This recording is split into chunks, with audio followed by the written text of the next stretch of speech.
Good afternoon, and thank you for joining me for the presentation. My name is Christian Portillo, and I'll be going over our rollout plan for Windows 10. Going over our goal is to convert up to 292 desktops and laptops located in Taters Incorporated. We are upgrading our operating systems to Windows 10 Enterprise, and all our departments ranging from administrative offices to facility and maintenance will receive the new operating system. Because of the large numbers of computers that need to update, we're going to use a server to image multiple computers at once. We are also scheduling different times to image the computers on different departments. This chart below shows the different computers that the company is currently using. At the moment, we are using Dell Optiplexes, and we are also using Dell Precisions, but we're also using laptops such as the Toshiba and Lenovo. Now, we are planning to image our desktops through Windows Server 2012 R2. This server will host a feature called Windows Deployment Service, which is used to image computers in the network. For laptops, we are requesting that every individual bring their laptops to IT Help Desk at their scheduled date. Prior to the update, people will be reminded to save their documents in their network drive. The operating system installation will delete any files that is stored locally. We are also upgrading facility and maintenance desktops to meet Windows 10 hardware requirements. As seen in the chart, Windows 10 requires at least 1 GHz processor, which the facility and maintenance Dell Optiplex does not meet those requirements. Other hardware requirements include at least 2 GB of RAM, 20 GB of disk space, and the graphics card that is capable of DirectX 9. Now, going over Windows Deployment Service, we are using WDS in Windows Server 2012. It will hold different images to be installed in our computer. Our computers would need to be able to boot into pre-boot execution environment, or PXE boot for short. All our computers are capable of doing this by going to the BIOS and setting that option. WDS can be configured to boot into the network without the presence of technician as well.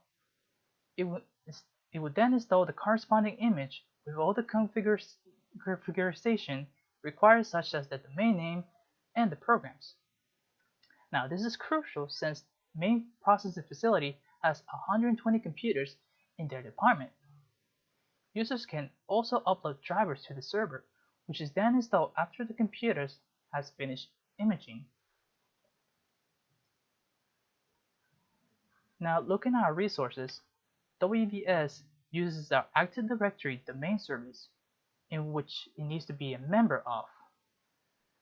It also uses DHCP for the PXE boot IP address, domain name system, NTFS volume to store the operating system image, and credentials for administration group to configure Windows deployment services.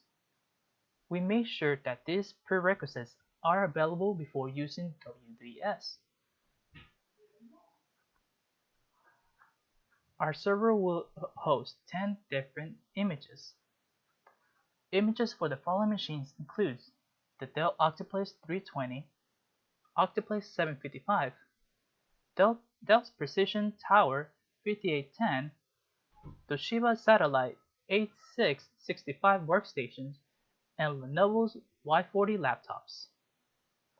The reason that we need 10 different images is that different departments require different programs, such as Word, spreadsheets, or programs that can help with shipping or handling.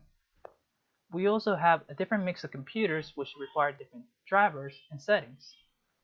Facility and maintenance will have their desktops upgraded to the Optiplex 320 from our surplus storage. And we do also have an extra server that will host a Windows Server 2012 R2 with WDS. Now, looking at our contingencies that may happen, we know that images do work on our desktops and laptops because we tested it in our surplus desktops and laptops. Operating system installation may take some time, up to 45 minutes. We've accommodated our rollout schedule to decrease any downtime. If there's any issues about the new desktops or need more information, please contact your supervisor. Training will be available prior to rollout to explain the new features of Windows 10. The following schedule will be used to upgrade our computers to Windows 10. This is based on the numbers of computers, work schedules, and machine models. The administrative offices will be the first department to receive the updates scheduled from August 28 at 7 a.m. Finance will have the computers update on August 29 at 7 a.m. The main processing facility and shipping and receiving departments work on 2 shifts. We decided that we'll work on these computers during the time when employees are not working on the shift. Research and development will be updated in August the 2nd, and facility and maintenance at August the 3rd. For laptops, we schedule different times in which they need to be brought. The administrator offices can bring their laptops in August 28. Finance can bring their laptops on the 29th, and lastly, sales can bring their laptops on the 30th.